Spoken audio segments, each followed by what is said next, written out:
جی ناظرین، جیسا کہ آپ نے دیکھا مسلم لیگ نون کی یہ پرانا ان کا وتیرہ ہے کہ جب عدلیہ ان کی بات نہیں مانتی تو پھر وہ ان کے اوپر حملہ آور ہوتے ہیں۔ یہ ویڈیو 90 کی دہائی کی ہے، جب جسٹس سجاد علی شاہ کی سپریم کورٹ کے چیف جسٹس تھے تو ان کی عدالت کے اوپر مسلم لیگ نے حملہ کروایا تھا۔ اور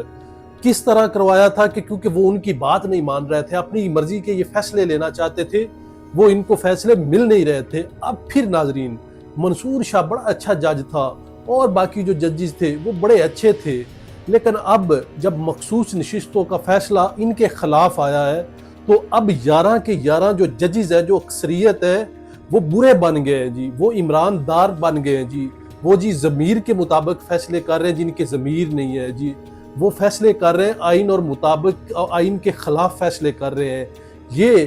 کہنا ہے مریم نواز کا، جو کہ پاکستان کے سب سے بڑے صوبے کی وزیر اعلیٰ ہے۔ ناظرین، وہ کہتی ہے کہ ایسے فیصلے جو ہے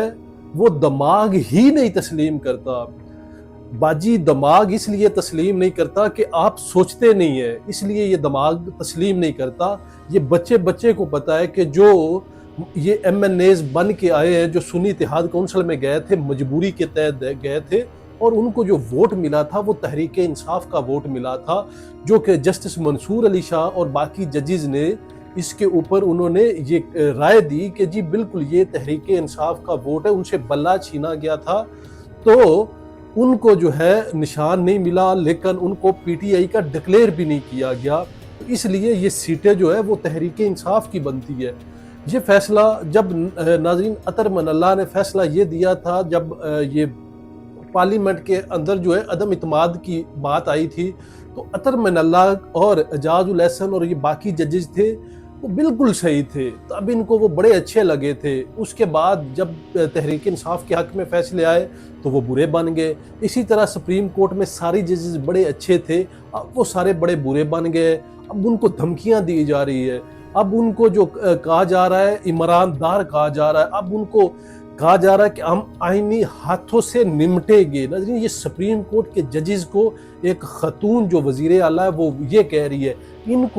کی یہ پچھلے 30 سال سے جب سے بلکہ انہوں نے سیاست شروع کی ہے، نہ ان کی آرمی کے ساتھ بنی ہے، نہ ان کی بیوروکریسی کے ساتھ بنی ہے، نہ ان کی عدلیہ کے ساتھ بنی ہے۔ اس لیے نہیں بنی کہ ان کے اندر ایک مادہ ہے اور وہ کہتے ہیں کہ ہم بادشاہت جو ہے وہ قائم کریں، اور اس بادشاہت کے اندر کوئی بندہ بھی ہمیں پوچھنے والا نہ ہو، سب کچھ ہماری مٹھی میں ہو، ہم مٹھی بند کریں تو سب کچھ بند ہو جائے، ہم کھولیں تو سب کچھ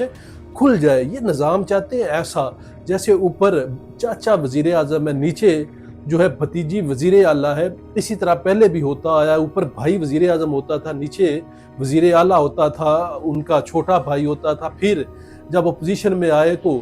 باپ جو تھا وہ اپوزیشن لیڈر قومی اسمبلی کا تھا، بیٹا جو تھا وہ پنجاب اسمبلی کا اپوزیشن لیڈر تھا۔ تو ان ساری کی ساری جو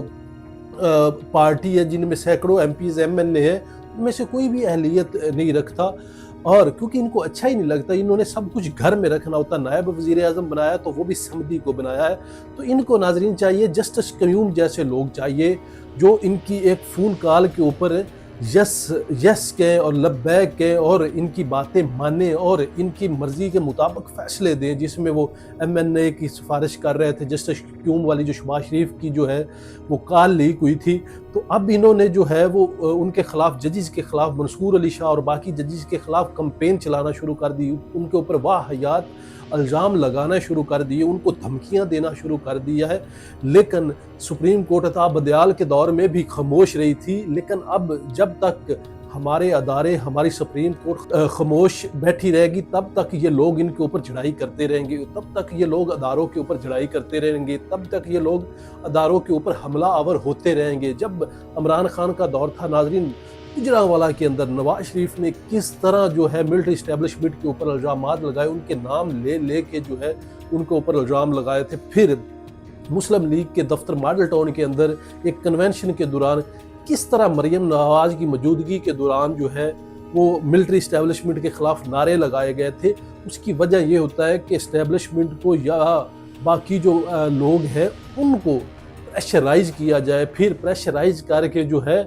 ہم ان کو استعمال کر سکے۔ جیسے اس سے پہلے یہ کرتے ہیں، مریم نواز کے اپنے بیان ہیں، بوٹ اور یہ سارے اس طرح کی چیزیں کہتی رہی جی بڑے آسان رستے وہ یہ، پھر انہوں نے وہی رستہ جو ہے وہ چنا ہے اور پھر اسی رستے کے ذریعے وہ وزیر اعلیٰ بنی ہے۔ تو ناظرین یہ ہمارے اداروں کو سوچنا ہوگا کہ جب تک ایسے کرپٹ بے ایمان لوگوں کو جو پچھلے 70 سال سے اس ملک کے اوپر مسلط ہے، جب تک یہ لوگ مسلط رہیں گے تب تک نہ یہ ملک ترقی کرے گا، نہ یہ ادارے جو ہے وہ مضبوط ہوں گے، نہ یہ اداروں کو مضبوط ہونے دیں گے، اور یہ عوام کا خون چوسیں گے۔ یہ پاکستان سے پیسہ بناتے ہیں اور پھر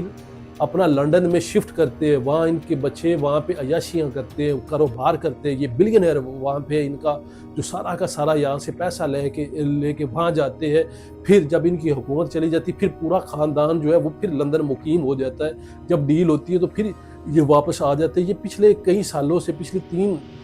دہائیوں سے یہی ہوتا آ رہا ہے کہ اسی طرح یہ چلتے ہیں۔ تو اداروں کو بھی یہ سوچنا ہوگا اور جو ہماری عدلیہ ہے ان کو بھی سوچنا ہوگا، جو بھی یہ اس طرح کے بیانات دیتا ہے، جو بھی اس طرح کی چیزیں کرتا ہے،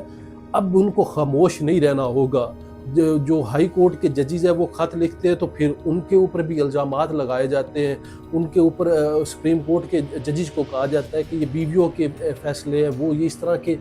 گندگی جو ہے وہ پھیلائی جاتی ہے، کیونکہ ان کے جو دماغ کے اندر ہے وہ غلاظت بھری ہوئی، اور اس غلاظت کی وجہ سے جو ہے اس طرح کے یہ بیان دیتے ہیں۔ خواجہ آصف نے بیان دیا جی سپریم کورٹ کے خلاف بات کی، سپریم کورٹ کو اس کے اوپر شو موٹو لینا چاہیے، ان کو خواجہ کو بھی بلانا چاہیے، مریم کو بھی بلانا چاہیے اور ان سے پوچھنا چاہیے کہ یہ کیا ہو رہا ہے۔ ٹوٹل جو ہے 13 ججز ہے، 13 ججز میں سے 11 نے ان کے خلاف فیصلہ دیا اور 11 کو انہوں نے رگڑنا شروع کر دیا اور ان کے اوپر کچڑا اچھالنا شروع کر دیا، صرف اس لیے کہ ان کی مرضی سے فیصلے نہیں ہو رہے۔ پھر وہ جو ہے ان کی جو ایکسٹینشن ہے چیف جسٹس کی وہ نہیں ملی، کیونکہ ان کو سارے سسٹم کا جو رکھوالا ہے، جو سارے سسٹم کو بچا کے آ رہا ہے، وہ جو ہے چیف جسٹس ہے۔ ہر جگہ پہ وہ ان کو ریسکیو کرتا ہے، جہاں پہ ان کو جو سیٹوں کا معاملہ ہو، مخصوص نشستوں کا معاملہ ہو، انہوں نے ریسکیو کیا۔ بلے کے معاملے میں انہوں نے ان کو ریسکیو کیا، بچایا۔ پھر جب سارا کچھ نہ ہو سکا پھر فارم 47 کے معاملے میں انہوں نے ان کو ریسکیو کیا، پھر ٹریبیونل کے معاملے میں ان کو ریسکیو کیا۔ ہر معاملے میں وہ چیف جسٹس قاضی فیاض صاحب ان کو بچاتا ہے۔ ان کے اوپر جو ہے جب بھی کوئی مشکل وقت آتا ہے تو ان کو یہ اب غصہ آ رہا ہے کہ 2 ماہ بعد چیف صاحب چلے جائیں گے تو پھر ہمارا کیا بنے گا۔ پھر جسٹس منصور شاہ علی آ جائے گا، انہوں نے یہ جو ہے فیصلہ لکھا ہے مخصوص نشستوں والا، اور باقی ججز نے ان کی جو رائے تھی اس کے ساتھ جو ہے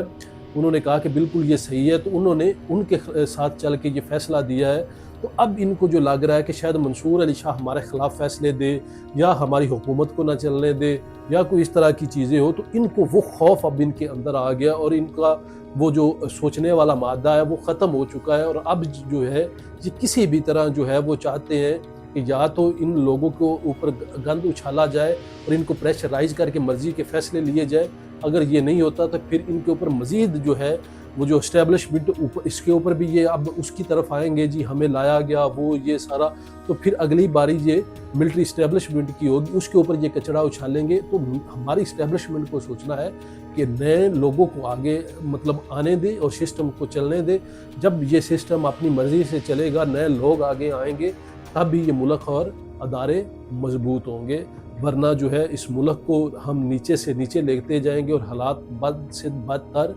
ہوتے جائیں گے، اور پھر عوام جو ہے وہ نکلے گی اور پھر ان کرپٹ جو سسٹم کو ہے وہ نہیں چھوڑے گی اور یہ نظام بدل دے گی۔